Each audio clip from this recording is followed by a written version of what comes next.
Welcome to the Michael Brooks Tribute Show. Today I have Matthew McManus and Drew Mikhael.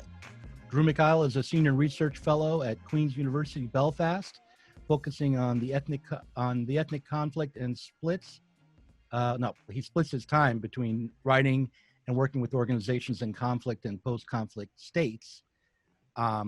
Matthew McManus is the author of Myth and Mayhem. He is a visiting assistant professor of politics at Whitman College, and he's also the author of The Rise of Postmodern Conservatism. Matt, Drew, I'm glad to talk to you today about Michael Brooks and about Cosmopolitan Socialism. But to start with, why don't we just say what we found most significant about Michael Brooks' work, and I'll start. For me, what was most significant about his work was that he was an idealist with a strong commitment to left and socialist politics, but he didn't let that get in the way of being practical and being a very ambitious, both personally and politically. So if I ever met somebody who didn't let bullshit cloud his judgment or get in the way of what he was doing, it was Michael Brooks. And I admired that about him, and we all miss him. And especially in this moment, I think we are impoverished for the loss of Michael Brooks. I just imagine what he would be doing and saying after the so-called insurrection at the Capitol on the 6th. So, Matt, you want to go next? Yeah, I mean, there are always two things I took away from Michael's work, right? One of them I'll talk about, which is his defense of cosmopolitan socialism, and got a lot to say about that, including some of my own thoughts. But the second one was just how his personality reflected in the style of his presentation, which I think a lot of progressives can learn from, because Michael has this well-known saying, right? Be hard on ideologies, but easy on people, right? Or good to people. And you can see that in the way that he spoke, the way he involved people, the way it was that whenever he was criticizing something, he was careful to try to understand why it is that good people might actually hold to these views, no matter how repellent they were.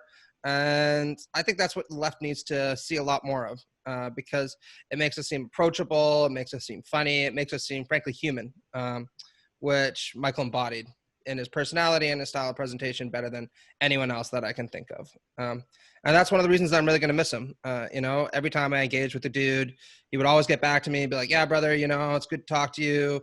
Here's some ideas I have going around. What do you think about this? What's going on? Or, I read this piece of yours, I thought it was really neat, especially when you said this. Just somebody who you really thought would be an awesome dude to sit down and have a beer with, or just chat with, or watch a game, whatever it happens to be. And he's irreplaceable. There's no one I could think of who could possibly fill those giant shoes. We can just do the best we can to do whatever we are capable of in his stead, right? Drew? Yeah, I mean, it's hard to follow. You guys are so eloquent in highlighting professionally what Michael stood for.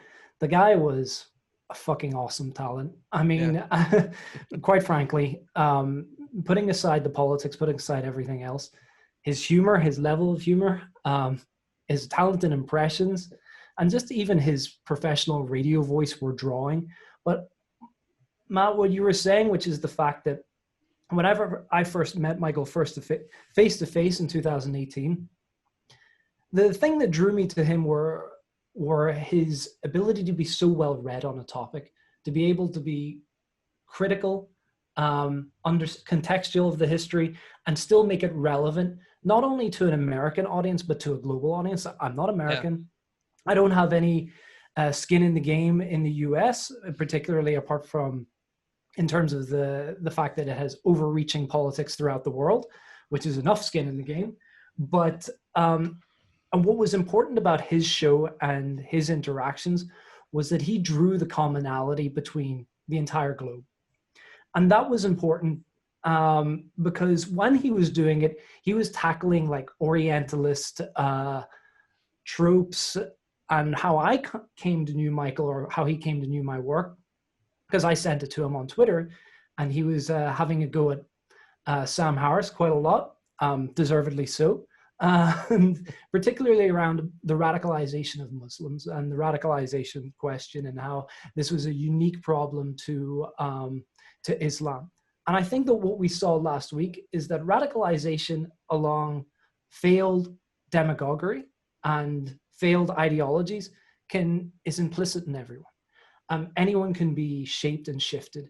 And Matt, again, you brought up the comment about being kind to humans. And I try to think about any major incident that I see, and I try to think about how Michael would approach it, or what Michael would try to see.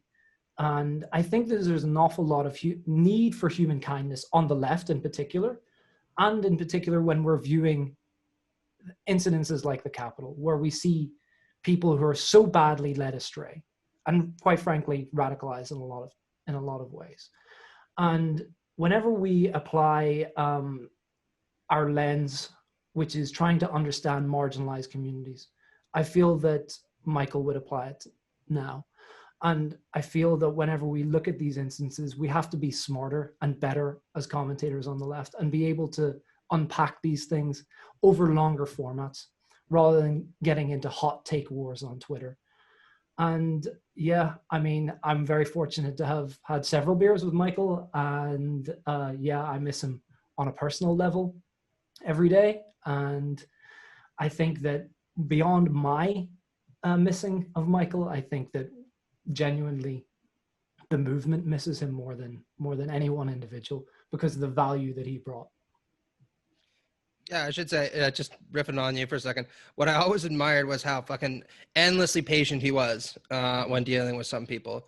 And you can see it, that it wasn't just a performative thing, right? Like, he was really interested in understanding not just what people believe, but why they believed it, why it was important to them, even if he disagreed. And Lord knows I would not have the patience to deal with some of that, right? Yeah. You know, just nowhere near that kind of tranquility, right? Maybe, you know, it's his spirituality. Maybe it was the fact that he was deep soul from the very beginning, but there's just something about the guy that put you at ease. Yeah, that absolutely. I can't think of anybody else being able to accomplish. No, indeed. What I think of whenever I talk about Michael, is, first of all, I can't really fathom that he's gone. So I kind of imagine that he'll be watching whatever I say, because he would watch what I did and I would watch what he did. And I just imagine he's watching somewhere, and then I'm going to hear from him, and he's going to do some very cruel impersonation of me You're later a bad on. materialist. Yeah, and you know, it's set to I don't know, you know, like playing video game music in the background, and doing my lisping voice for me. But so today I'm going to try to put that fear out of my head as we move ahead. But I can't help You're but being mocked. feel like I'm being mocked every step of the way as we go along. But okay, so as Super Mario said, no, Let's go. let's go with Cosmopolitan Socialism. You know, when Michael wrote Against the Web and was talking to me about the subtitle for the book and how he wanted to market it, one of the things that he was concerned about, or two things that he was concerned about. One was that the book, being about the intellectual dark web, would be dated as soon as it came out. And that fear was perhaps justified. But the other thing that he was concerned about was making sure that the idea of cosmopolitan socialism was the main idea that was associated with the book, and that he really wanted to do publicity work and marketing work around the book that emphasized that part of the book, because he felt like that was where, of course, he could really build his ideas and his career. But we debated whether or not the term cosmopolitan socialism was really what should be on the front cover, is really the term that he wanted to use. I wanted him to go with international Marxism or international socialism instead of cosmopolitan socialism. and that's because I'm a doctrinaire Marxist. But he was a he considered that, but he decided to go with cosmopolitan socialism in the end. And in fact, I'm not even sure that's what ended up on the cover anyway. But he really did wrestle with the two terms: international socialism, cosmopolitan socialism. And the reason why it was a question was because cosmopolitanism has a certain definition, a certain ideology associated with it, which is about accepting, trying to build a world culture in under the conditions of modernity and capitalism that we already have. It looks at the world as being comprised of citizens.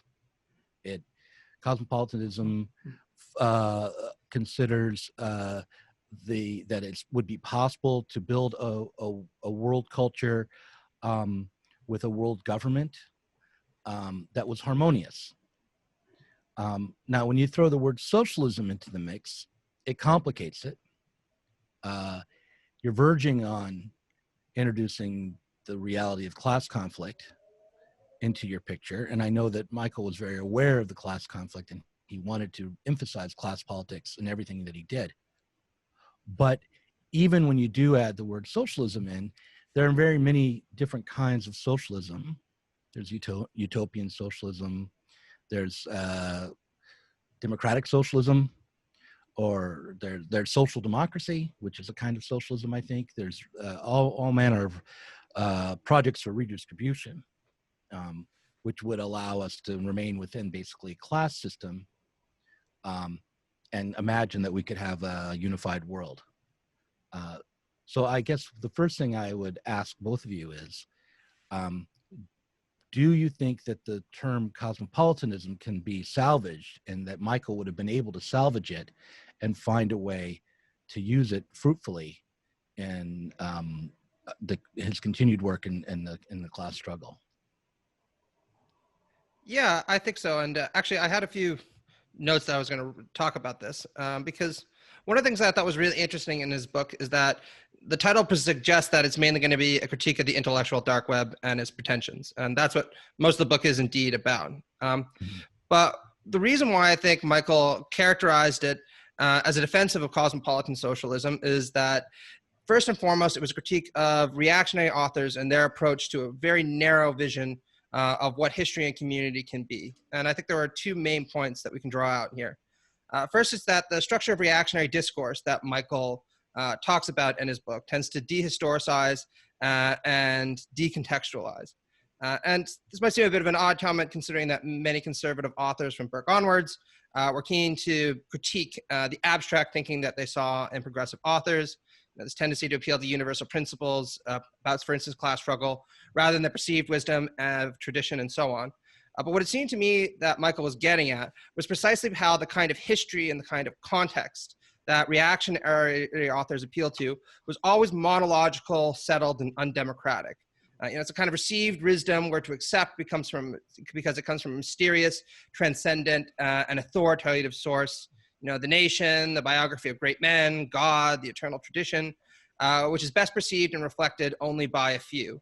And the kind of grounded material history that we all experience as human beings, and also the material practices that we all have to engage in as human beings, for instance, labor, is rarely of interest to reactionaries like the members of the IDW, since it can't be appealed to as a source of order and authority. This is because, the kind of real history, material history that he talks about is a democratic quality to it, since it speaks to everyone's experience and consequently treats everybody in the world as of equal significance, which of course entails egalitarian moral statuses.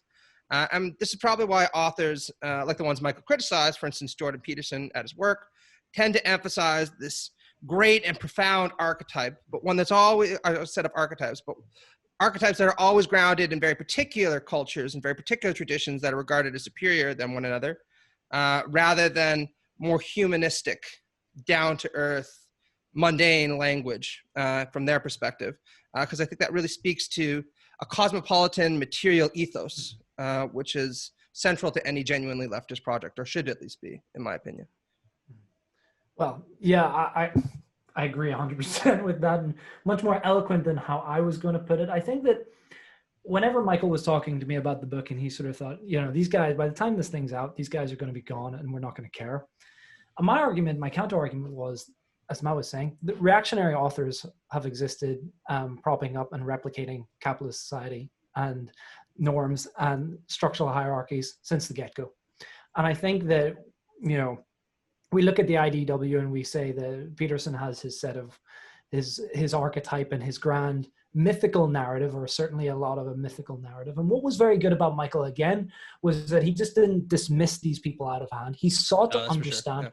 What was important about his work is that he sought to understand what was appealing to the authors of Peterson. And there's a lot there. There's this sort of guy who's coming in to say, I will order your life, and you see it out of control, and here's a great grand conspiracy or a grand theory to tie it all together for you.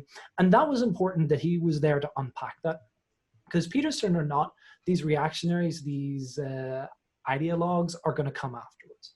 And what was important, again, and linking to the question, and I don't want to avoid it, was that the fact that Michael danced very well between understanding the complexity of world politics and individual, like class actions and search for labors and different parts of, and different historical development and different state pathology and certainly what, my area and talking about ethnic politics and the differences between ethnicity, imagined or real or material.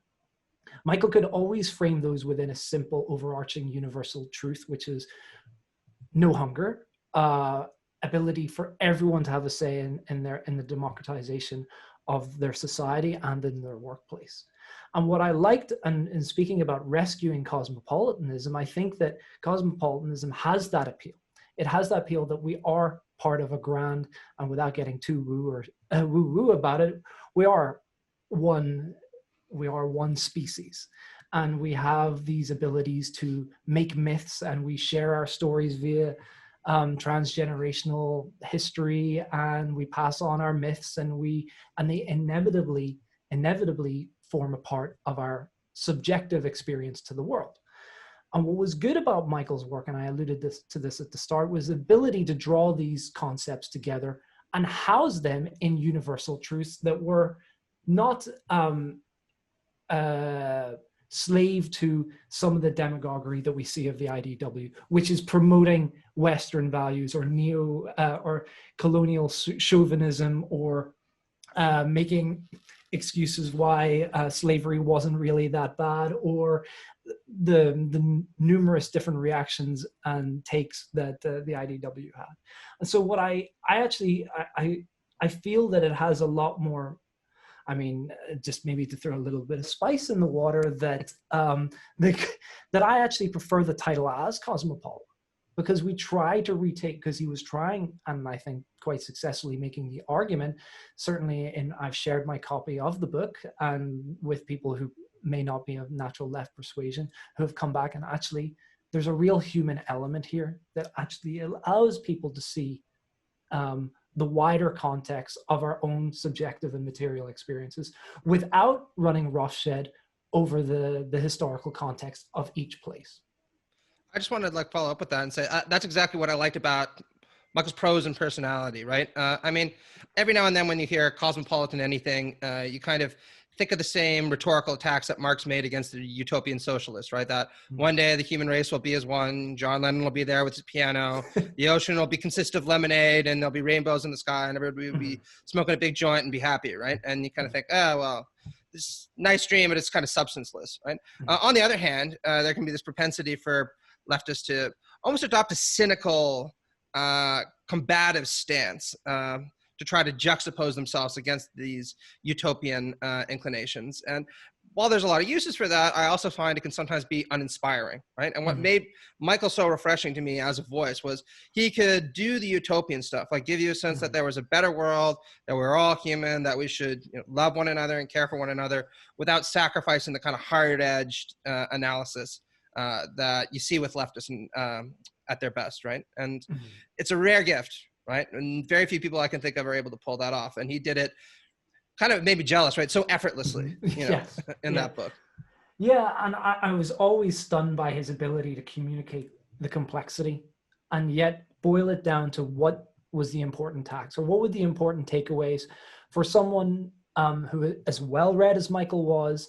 You know, he devoted his time to making sure that he was up on the topics. He was able to present it in a 20-minute segment to, you know, and going back, just being able to present Northern Ireland, the case of Brexit and the impact of Brexit on Northern Ireland and the peace process in 10 minutes. I remember calling him afterwards and I was like, I was stunned. I was like, I haven't seen lectures of 30 years of expertise in this conflict, or European, European expansion of the EU, be able to so eloquently and importantly explain why people should give a shit about, you know, somewhere that has barely 2 million people.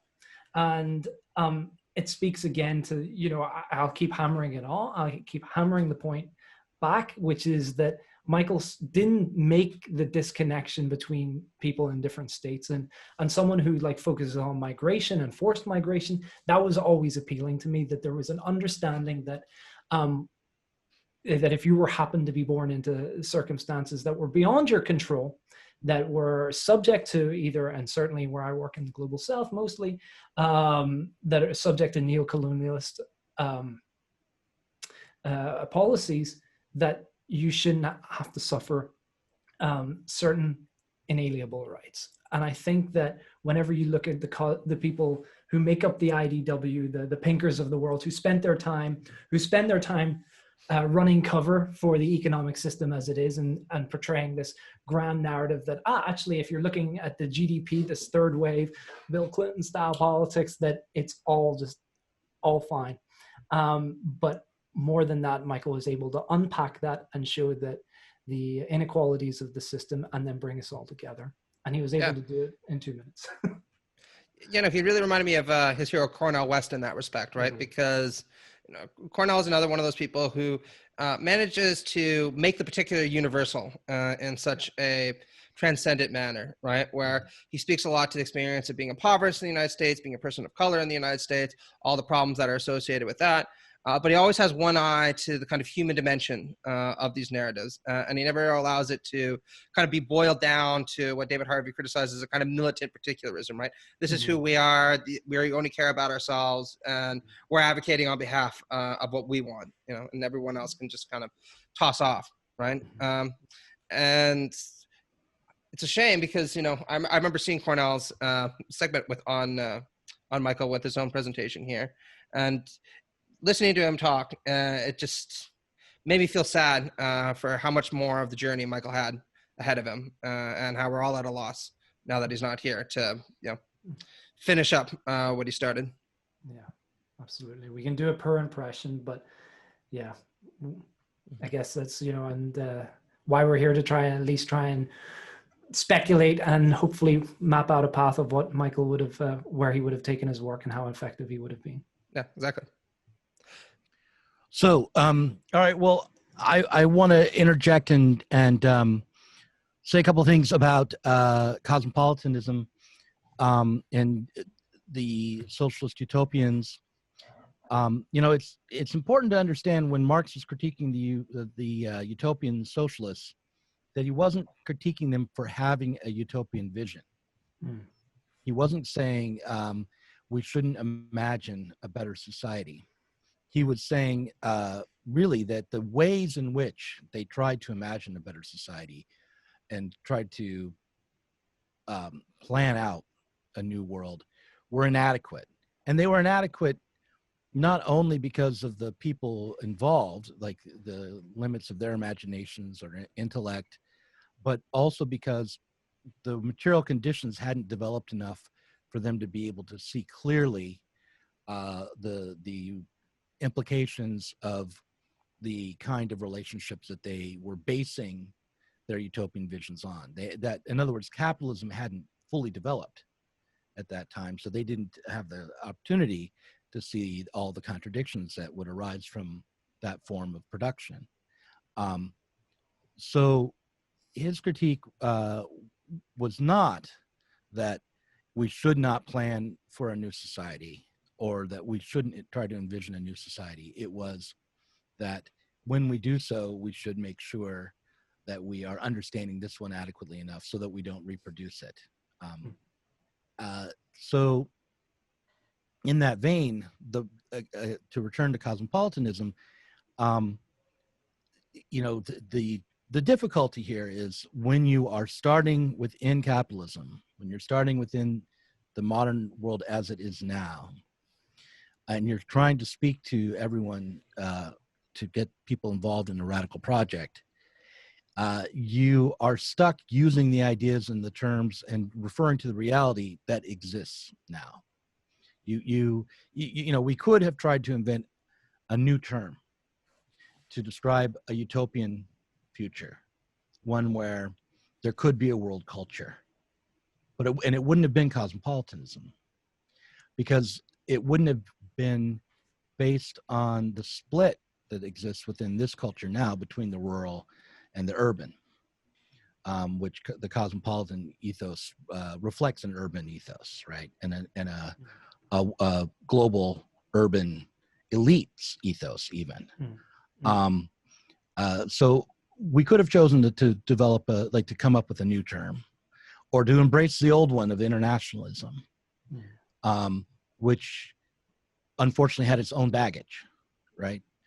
So Michael chose cosmopolitanism in order to tweak the noses of the right, in order to enrage the Jordan Peterson loving rural folks that might be out there, to stand up and say, yeah, I'm a cosmopolitan Jew, I am what you hate, and kind of suffer the first wave of attack based on that misunderstanding. But the question I have, and something I debated once with I forget the person's name, but I was at a panel at the Left Forum, and we were arguing about Hegel afterwards. And I said, in Hegel's dialectic, you always have to pick a side that will win out, that you want to win out in the conflict or the contradiction, that will destroy the other side, or by transforming it and taking it within itself. And the other person I was talking to said, no. The contradiction, the totality includes both sides. So you don't side with one or the other side. You transcend it by understanding their relationship to each other. So in terms of like the urban and the rural, it would come down to, do we side with the urban culture? Do we side with the more developed aspects of capital and capitalist society? The more technologically developed, the more densely packed, or do we side with the backwards rural working class, who are still more dependent on the land, and more dependent on familial relations, and more dependent on traditional local cultures? Or do we have a way of seeing the totality and transcending that division altogether? I know that's what Michael wanted to do. But how can we do that? And how can we do that through cosmopolitanism? How can we do that by embracing what at the moment is really a culture of the elite? Well, I want to say first off, I agree with your interlocutor on the interpretation of Hegel. But actually, I think this is a good point where we can talk about the difference between progressive approaches to history, like Michael's, and again, reactionary approaches to history. Since, again, reactionaries and conservatives do have a vision of what history should be. And it's almost always one that naturalizes and calcifies difference. And consequently, the human hierarchies they see as emerging from meritocratic forms of difference. And there are all kinds of examples we can give. So in the bell curve, Charles Murray and Richard Herrnstein describe how the 20th century was defined not by class struggle or the civil rights movement or anything like that, but by the top IQs getting more and everyone else getting less. But rather than questioning whether something arbitrary and conceptually problematic like IQ, if it even registers what they think, should determine our placement in society, they assert that this is simply the way it is. Any effort to try to change this will be disastrous, And so-called ancient wisdom, going back to Aristotle, suggests that the best will and should always rise to the top. And you can see these kind of parallels in a lot of other conservative histories, whether in Carlyle's claim that all history is just the biography of great men, or Ayn Rand's assertion that all progress in the Stone Age to the 20th century was driven by creators who were continuously held back by so-called inferior second-handers. And, white slavers also claimed that Africans were inherently inferior, which is why Western civilization was what it was, because we had been able to oppress whole groups of people. And often these naturalizations are really brash in their assertion of superiority, but thin on evidence.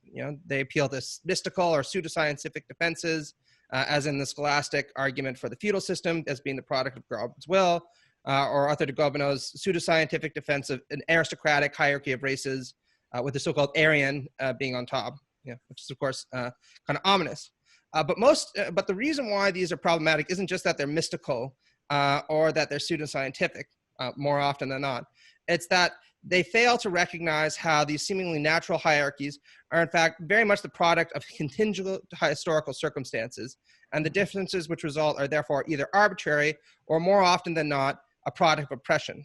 And one of the great accomplishments of a dialectical approach to history, like the one that Michael put forward, following in the footsteps of people like Marx or Hegel, is to unmask these contingencies and open us up to the possibility of reconciliation between difference and an egalitarian and free future, which will ultimately be a better world, not just for ourselves, but for all, as the difference even between peoples is overcome in the cosmopolitan socialist future yet to be. Nailed it. Thanks, Matt. The thing that also what I would like to say is regarding that is that, especially about being aware of what we're trying to change, being aware that we don't create systems that replicate the current modes of capital. And certainly, I'll confess that, my intellectual background is not in Marxist or socialist ideology or socialist theory, I should say. All right, Gulag. Yeah, see you later. Yeah, I'm not. Beat me to it about 1 second. The gulag. Get in there and don't come out. Well, just a re-education camp. It's not Gulag. Yeah, exactly. Okay? Don't worry. Well, it's a spa. This is step one. Yeah. Well, I feel that. Well, my man will be certainly visiting you. Go ahead. Yeah, appreciate it. No, certainly in the area that I do work, and certainly in looking at different types of conflict and ethnic conflict, and working within international development. Oftentimes we see international development as this, there either gets characterized by a lot of the left as white savior complex, and to a certain extent that is true, but it doesn't actually uncover or unmask the material benefit to traditional states who have actually led colonial enterprises before, as a neo-colonial enterprise in and of itself. The linguistic dominance of international development work. The most funders come from English-speaking or French-speaking or former colonizing states. Implanting that in the work that they do on the ground creates and replicates and actually enslaves or continues to enslave or continues to play the master serf role between the former colonized states who aren't colonizers in the classical sense anymore. And whenever we think about also looking at the academy, again, the linguistic dominance of English in our intellectual work. And I know that whenever we write our journal articles and we publish our peer review, that all our top journals or all our top institutions are based on a system of merit. Merit that is inherently based on which English-speaking journals you can be published in or have your work published in the most. And we create insidious means of replicating that power dynamic. And whenever we see it play out in the ground, the well-meaning intervention or people who want to work in international development, and most of the people that I've met who are from the economic north, actually well-meaning, interested, globally like-minded citizens who haven't done the work to actually unpack, or a lot of them haven't done the work, or to unpack the material conditions in which they are replicating, in which they are working. more often than not, to be able to work in a field like international development, you have to come from a pretty privileged background. You have to suffer through internships. You have to suffer through, you have to go through a higher education system and come out with an undergraduate degree or a master's. And speaking to the point about whether or not we should look at the urbane or the rural class, and the fact that whenever we see, like, and I'm using this as an example, that within international development, when we work in rural locations, the people who hold the purse strings and hold the power to intervene or creating programmatic interventions are an urbane elite class. Well-meaning as they are, but they haven't engaged in near the dialectical sort of history, that an understanding of history that needs to be done to actually place themselves in a wider neo-colonial system, to try and, at least at some point, being inside the system, to try and push back on it however they can. So it comes back to the point that you made, which is that how, and I think that this is one of Capital's great, the reason why it continues to be replicated, and why Michael's work on the IDW was so important, which was trying to unpack how everyday citizens can understand the role that they play in this great this great framework or system, how they continue to effectively be enslaved or to capital, how we continue to take part in this system, whether by force or by choice, and actually making people more aware of that on an everyday level, and understanding how those people within the IDW can actually create those myths to, like, attach us to it, is a fundamental undertaking before we create that utopian society. You're muted, Matt. Sorry, yeah, just riffing off that for a second. I think this is a great point where we can use Marx, or neo-Marxism at least, to kind of criticize the conceit of urbane social democracy. Because there's kind of this idea amongst some urban elites that if there are poor people in our society, the best thing to do is just give them money or give them resources, and that'll take care of the problem. And certainly that's better than just letting them eat cake, as it were, right? But I think the kind of Marxist point, and I'll draw on also people like Martha Nussbaum and her work in international development here, is that it's not enough just to give people resources. What you really need is a democratization of the means of production, so that any redistribution of resources is also associated with a redistribution of power, and political and social power in particular, to make these shifts permanent. And the kind of problem with the urbane ideology that you're talking about is that there's this parochial quality to it. Oh, you're poor, we'll give you some money and, you know, a 600-calorie meal, and that'll take care of the problem. And we should be saying, thanks, but more than that, what we need is a redistribution of economic power through democratization, because that's the only way that this is actually going to cease being parochial and actually become a genuinely democratic and egalitarian society, like the one we should have been aspiring to from the very beginning. So do you mean that we need to make things democratic so that people from various parts of the world can organize themselves into cooperatives, say, in order to produce commodities and then compete on the market internationally? Personally, I would say so, yeah. And I don't think there's anything antithetical between the idea of competition and worker ownership, right? And there are a number of people who've spoken on this with a lot more eloquence and with a lot more sophistication than I could. Bhaskar Sunkara is probably the best one I can think of with this analysis. And the Socialist Manifesto, where he talks about, you know, how in Sweden and various other forms of robust social democracy, you can have competition between workers' firms to try to produce the most. And this also has the added benefit of incentivizing workers who are members of a personal firm, of a firm, to work harder to try to do their best, and so on and so forth. But I'm by no means an expert on it. Just provisionally, I would say. You don't think there's anything antithetical between what and what again? I don't think there's anything antithetical between the idea of competition and worker ownership, or democratic ownership of the means. Sure, I agree, but there is something antithetical about commodity production in general and transcending class. So you can have worker ownership and you can have competition, and those things aren't antithetical, but what you'll find is that over time, some workers' co-ops and businesses that are owned by the workers will outcompete and accumulate more capital and dominate and form a monopoly power.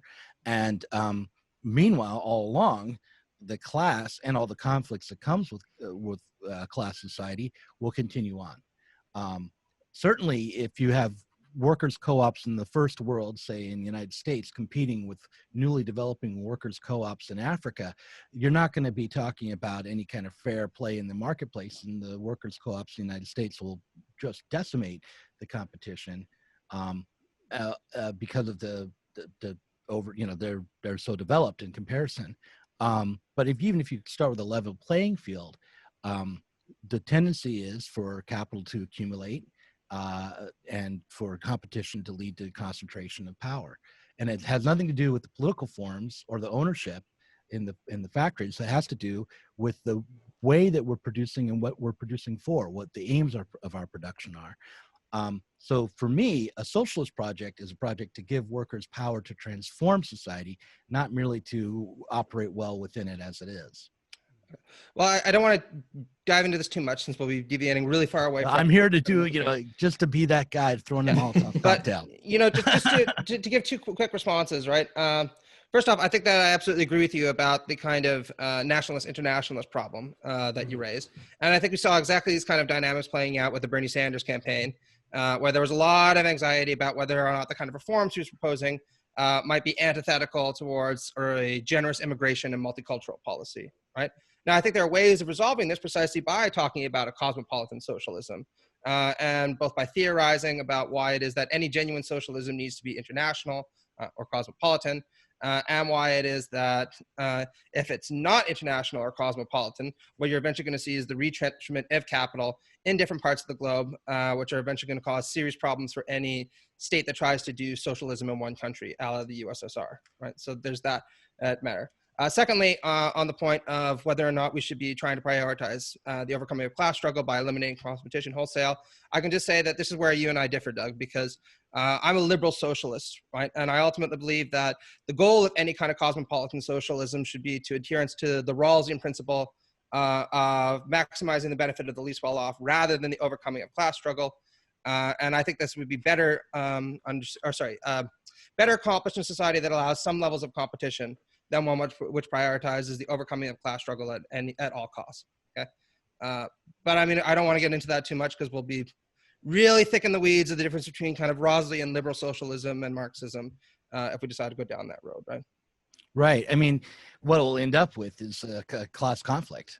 We'll have to, probably the differences in our views will just come down to a power struggle. Right. So, because there's no, but you and Mickey Kaus, who I had on recently, would agree about the need for competition and as the ultimate decider of how, things are divided up in society.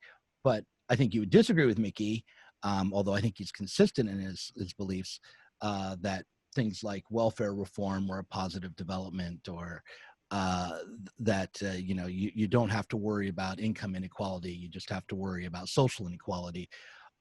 Although I think a cosmopolitan view would be with Mickey there, that social inequality is the main problem rather than income inequality per se, or material development or material relations. I would actually say a lack of democracy in the economy is actually a big problem. And this is actually where I'll let Drew kind of riff, because I imagine he knows a lot more about it than I do. But just point to somebody like Amartya Sen, right? Amartya Sen won a Nobel Prize, left-leaning economist from Harvard University, for his work on famines, right? And he pointed out that no robust democracy has ever experienced a famine, at least to the same degree as you see in an autocratic society. And the reason why it is that modern democratic societies, I should say, haven't seen famines is because politicians have some degree of accountability to the people they're governing, which means they obviously have an incentive not to allow mass numbers of them to starve, right? And I think you can apply similar principles to why it is that we need things like workplace democracy, right? If we don't make corporate and institutional bodies accountable to workers in a robust sense, then we're always going to see high degrees of exploitation. And we're always going to see some people, especially the least well-off, left behind, sometimes left behind in a manner that makes them worse off than they would have in almost any other kind of society, right? So I think we have good humanitarian motivations for trying to achieve a more democratic ownership of the means of production as well, that you can see by looking at things like development studies and applying the same kind of principles that we saw with Sen's analysis of famines to the economy in more general. But that's just how I would riff on that briefly. Yeah, I mean, I don't have much to add. I think that I'm sitting in my gulag just trying to scratch into the walls, just taking my Spark notes at this point. No, in all seriousness, I'm definitely much more in Matt's camp. I think that we centralize and democratize our workplace, first and foremost, without having to concentrate power in the hands of individuals who then raise themselves up above their class. And we don't have these archetypal grand narratives about being able to pull yourself up by the bootstraps because one personal millionaire has been able to do it and they came from maybe a middle-class family. I think that it's certainly in development studies, we see the replication and non-democratization of work that international aid work or international humanitarian or development work gets involved in. It's still fiercely top down. There is very, very, very little empowerment of actual the people whose lives will be made better by the experiences or the interventions of international organizations. So that's when we roll back into our white savior complex, where it's like, okay, well, just because you're able to provide therapeutic food drops in Central African Republic doesn't actually mean that you're really tackling the central root of the problem. The central root of the problem still remains outside the hands of those people who are affected. And until we're able to democratize even our development work, then we're running into the same problem. Yeah, and I would also say that what we've seen in the late 20th century is precisely the limitations of trying to achieve something like social democracy in one country. Because what ended up happening, of course, is that capital went to areas that were more friendly to it, rallied, and then was able to impose neoliberal structural reform in the developed world. And a big consequence of this was that the limited forms of democracy that we've been able to achieve post-war were gradually corroded as people tried to insulate capital from democratic pressures, which generated a lot of anger, including with Donald Trump and Brexit and so on and so forth, right? And this is precisely why it is that I think we need to try to adopt a more cosmopolitan outlook when it comes to trying to achieve social or socialist reform. Because if we don't actually do this across the globe, then what we're going to see is exactly the same process repeating itself, right down to the kind of parochial attitudes people take towards development, which is essentially that we're going to maintain our capitalism here and there. But since these people are poor, we'll throw them a bone every now and then because that's the nice thing to do, and it'll also calm them down, which is exactly, in my mind, the attitude that you were talking about. Right? So what do you guys think about the fact that today, after the election of 2020, in the United States, at least here, it seems as though the socialism side of cosmopolitan socialism has suffered a massive defeat.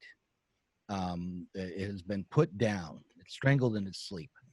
And the cosmopolitanism that's left is clearly a kind of an elite cosmopolitanism.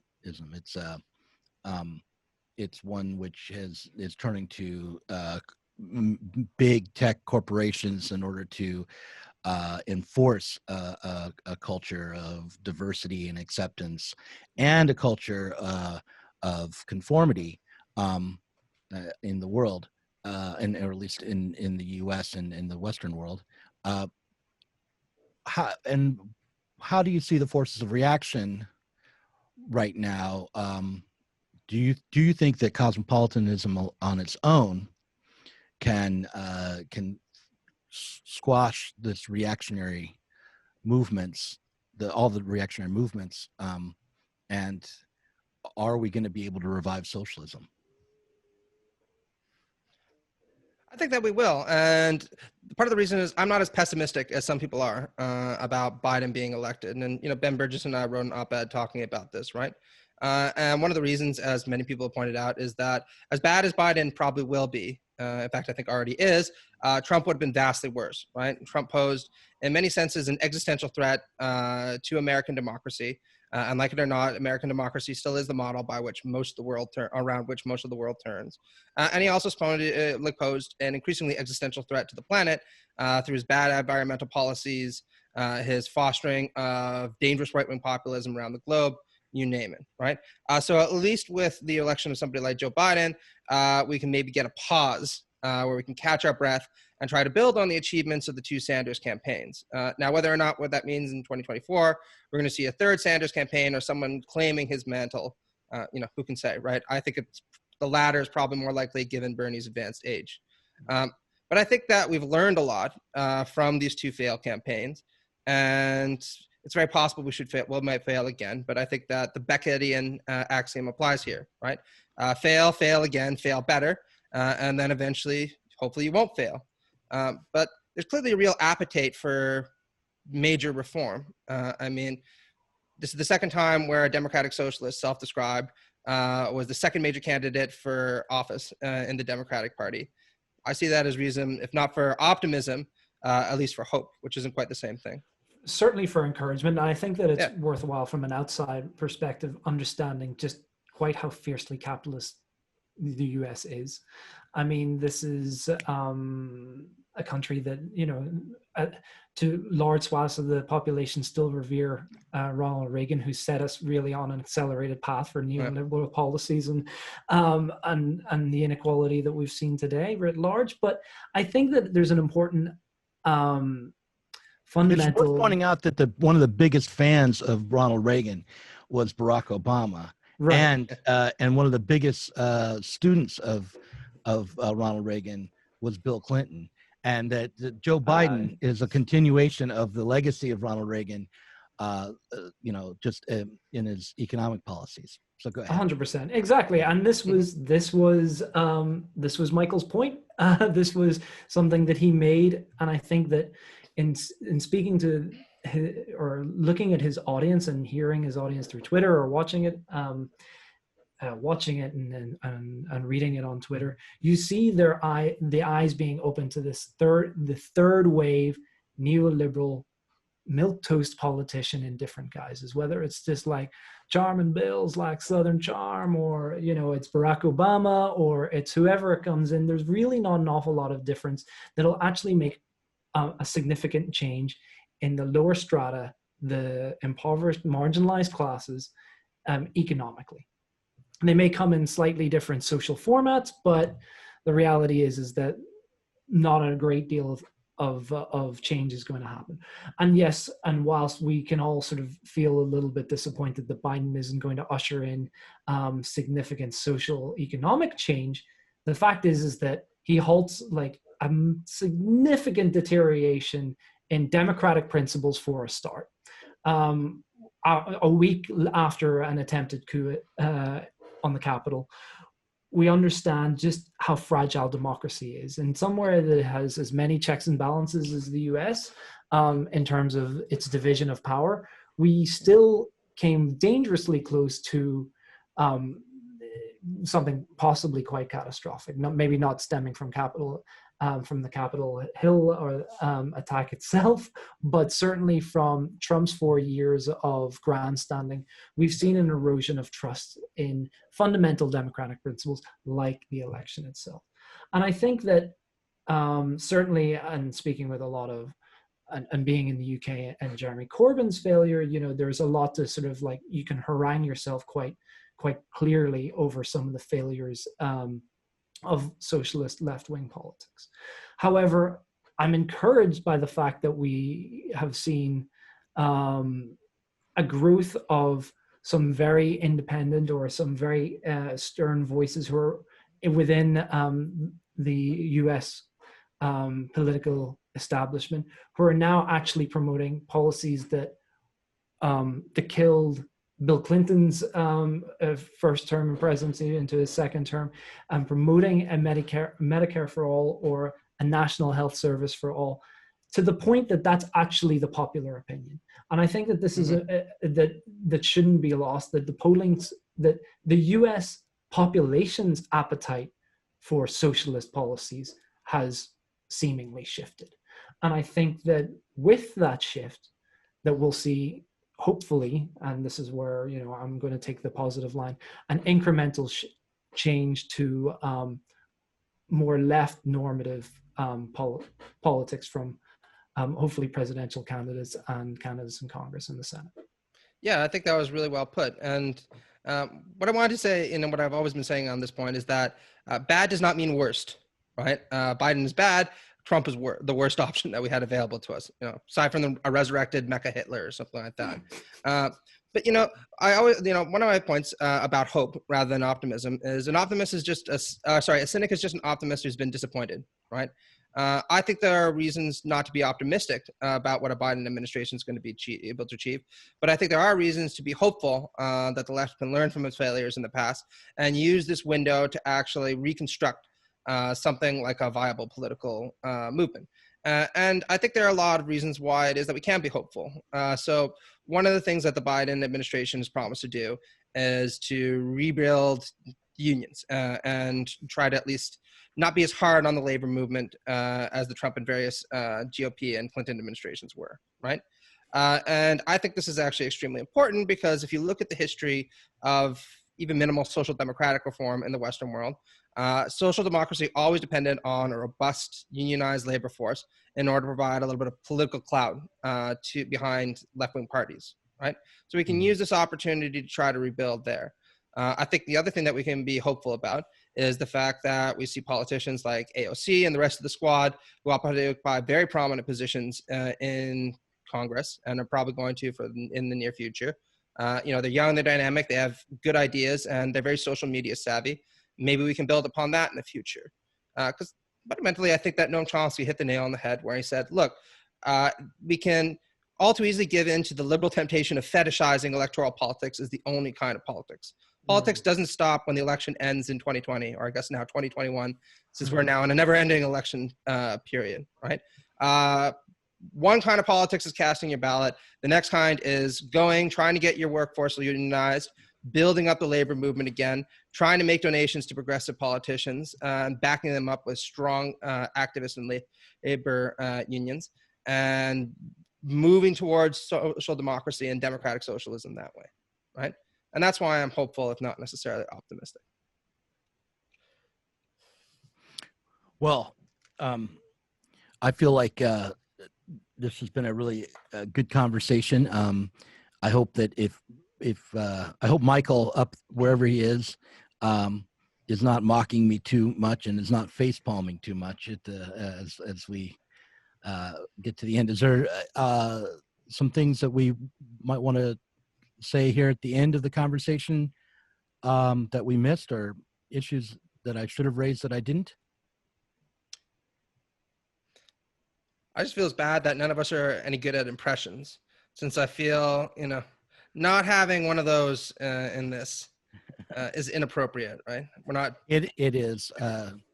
Challenge me. I used to be. As an undergrad, I had drama, and I used to like pride myself on impressions. And Michael did say my Bill Clinton was pretty good. So Drew did an impression. I was going to actually say, you know, you said none of us are any good at impressions. Drew did some impressions. I think I would be really offended if I were you, Drew.